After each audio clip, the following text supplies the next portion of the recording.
Hi everybody and welcome back to my channel. In this quick tutorial I want to show you how you can create any kind of horns for your costumes just made out of tinfoil and cheap EVA foam. So if you're curious how I did these, keep on watching. First, we take some tinfoil and roll it into a sausage. To check if the size is okay, bend it in the shape you want and hold it on your head in front of a mirror. If you're happy with the size, add more material to it. To speed up the process, you can also fill it with some paper as well. I made my tinfoil sausage a little bit smaller than I want it to be in the end, because I will add more foam later to it. When the thickness is okay, you just need to bend it in the shape you want. We just need to do this one time, because we will flip the pattern over in the end. To create our pattern, we just need to cover the entire thing in tape. Then I marked where I want to open it. In my case, I separated it in 4 pieces. When that's done, it's time to cut it free. Don't worry, we will no longer need the base, so it doesn't matter if you broke it. Then I put the pattern onto paper and ended up with this mathy thing. I know it looks really bad, but I will clean it up now. For that, I traced the outline and then correct the lines by hand. And then I cut the paper pattern free and transfer them to 5mm EVA foam. I also cut down the end of the horn in a 45-degree angle to make it easier to glue them together.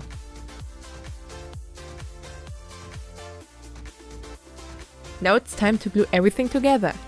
The easiest way to do this is with contact cement. I repeated this step for the other side as well, and then the base is done. But like you can see, they aren't really symmetrical, so I definitely need to change this. For that, I heat up my horns with my heat gun and then bend it in the shape I want. For those of you who don't have a heat gun, you can also put some wire into it and bend it then. Ah, much better!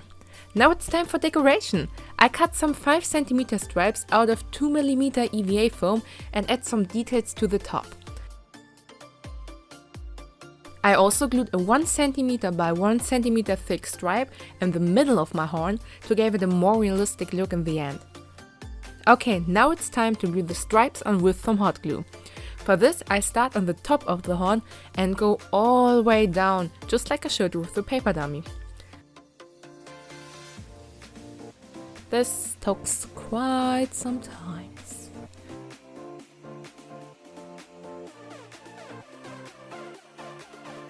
It could happen that you have some gaps in your foam.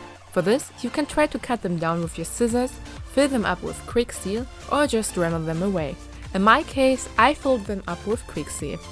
To close the horn, I just put it on a piece of paper, traced the outline again to create my pattern, and then cut it on 2mm EVA foam and glued it down with some hot glue. And that's what our horns look so far. Time for priming. When I work with foam, I like to heat seal it first with my heat gun. If you don't have one, you can just skip this step. This just means that you would need more layers of primer to get a smoother finish in the end. Okay, now it's up to you how many layers you want to add to your horn. Because I want to keep some texture of the foam, I just add 1 layer of wood glue to it. I also put some wire to the end that I can hang them up for drying. Then it's time for paint. I repaint my horns with copper, bronze and gold. My horns needed to be completely black, so I covered up the areas where I used quick seal. I will use the dry brush method to paint the horns. So I put some color to my brush and then wipe most of it away until there's a really less paint on it. And then I go with quick movements over the horn, and that's all the magic behind that. First I do this with copper, then I go over it with bronze, and in the end I add some gold on the top of each scale to highlight them. In the end, you can also use some black oil paint to add more shadows to it. When you're happy with the result, you can see your paint job with some clear coat. I forgot to do this. And finally, to attach the horns, you can glue some hair clips to it, or some magnets to connect them easily to your wig, or just simply glue them onto a headband. And that's it! Now you had your super lightweight horns, which you can wear the entire day on a convention. I hope this video was helpful and also hope to see you next time as well. Bye!